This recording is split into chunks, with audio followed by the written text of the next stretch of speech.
جماعت اسلامی نے پیٹرولیم مصنوعات کی قیمتوں میں اضافے کو مسترد کر دیا۔ امیر جماعت اسلامی حافظ نعیم الرحمان نے آج سے ملک بھر میں احتجاجی تحریک شروع کرنے کا اعلان کیا۔ انہوں نے شہریوں سے گھروں سے نکلنے کی اپیل کی ہے۔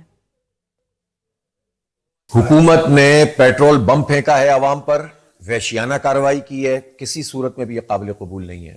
137 روپے کا اضافہ، یعنی پہلے 55 روپے کا اضافہ کر دیا، پھر 137 روپے، اب گویا تقریباً 450 نہیں 458 روپے کا پیٹرول پاکستان کے غریب اور مڈل کلاس لوگ خریدیں گے۔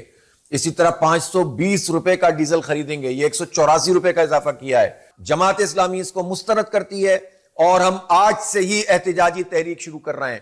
پورے پاکستان میں آج مظاہرے کیے جائیں گے۔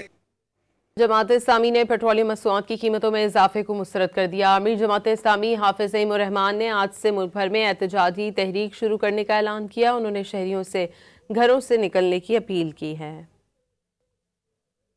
حکومت نے پیٹرول بم پھینکا ہے عوام پر، وحشیانہ کارروائی کی ہے، کسی صورت میں بھی یہ قابل قبول نہیں ہے۔ 137 روپے کا اضافہ، یعنی پہلے 55 روپے کا اضافہ کر دیا، پھر 137 روپے، اب گویا تقریباً 450 نہیں 458 روپے کا پیٹرول پاکستان کے غریب اور مڈل کلاس لوگ خریدیں گے۔ اسی طرح 520 روپے کا ڈیزل خریدیں گے۔ یہ 184 روپے کا اضافہ کیا ہے۔ جماعت اسلامی اس کو مسترد کرتی ہے اور ہم آج سے ہی احتجاجی تحریک شروع کر رہے ہیں۔ پورے پاکستان میں آج مظاہرے کیے جائیں گے۔